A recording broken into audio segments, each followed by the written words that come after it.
Just bring it back and we'll remake it for free. Our Doomsday Disasters Countdown has covered sudden mega tsunami threats and Cat 5 hurricane catastrophes. We've looked at the disastrous danger from dams and the ferocity of an arc storm.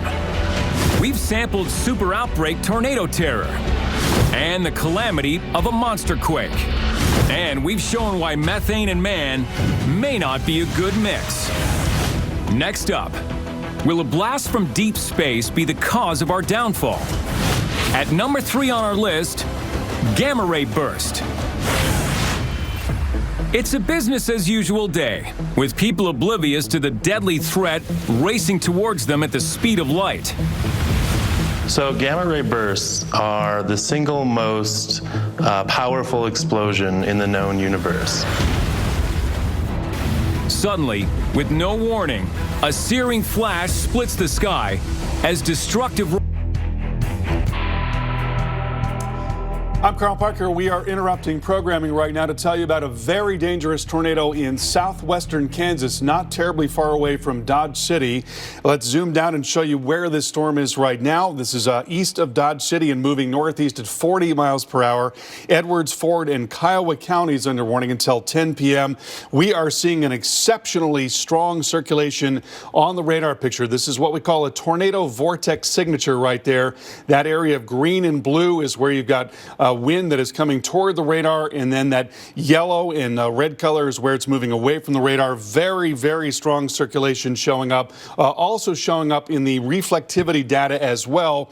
So here is the updraft coming into the storm right in there, and then you've got rain that is wrapping around the tornado right in this area. So that is an exceptionally well-formed tornado that is now in a largely rural area. You look at some of the circles here right in there. These are what we call crop circles. That is pivot irrigation out there in parts of Kansas. So there are farms that are in the path of this storm. Now again, moving to the northeast at 40 miles per hour. So getting a broader view here, eventually it's going to be making its way up towards Route 50. It looks like it's going to pass to the east of Trenton. At least that's what it looks like right now as it's moving northeast, and maybe eventually taking aim on Kinsley, possibly North Brown as well. So tracking this out, assuming that the vector continues to be basically off to the northeast, that would be coming into Ardell at 10:04, into Kinsley at 10:09, Kinsley Municipal at the same time as well. But certainly keep in mind that there could be some deviation from that track. Now let's go back and see if we can get a sense of the vector here. So here's our position. I'll mark it right in there, and then we'll take it to the most recent position right in there. And so extrapolating that forward, looking at that motion there, that does appear that it's going to be maybe just a little more to the east of what I drew before. So again, that's coming towards Kinsley and the south side in particular, about 10:07 and around 10:08, somewhere in that vicinity, moving northeast at 40 miles per hour. And again, this is an exceptionally well-formed storm. I'm going to go back to the velocity data. This is just unbelievable how strong this thing is. There's a closer look.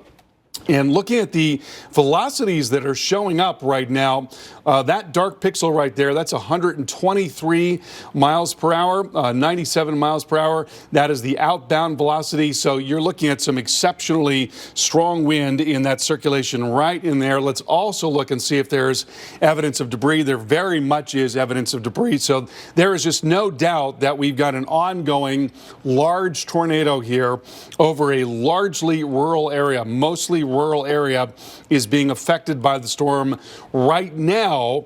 But if it does hold together, if it does manage to hold together, eventually you see where it's going to be headed here. It's going to be coming up along Route 50 near Kinsley, areas maybe south of Kinsley as well, north of South Brown along 183. So near that intersection of routes 183 and Route 50, those are the areas that are likely going to be targeted by this storm as it continues off to the northeast. We're going to stick with this, and we'll continue to Cut-In as necessary to give you the latest on that, especially as it is getting closer to Kinsley. Also want to tell you we've got some severe thunderstorm warnings into central parts of Nebraska, mostly a damaging wind threat. In this case, these are the areas of concern for severe weather for today, and we expect to see more severe weather tomorrow across a large part of the plains. We'll continue to break in as necessary. We now return you to programming already in progress. No time to react as the volcano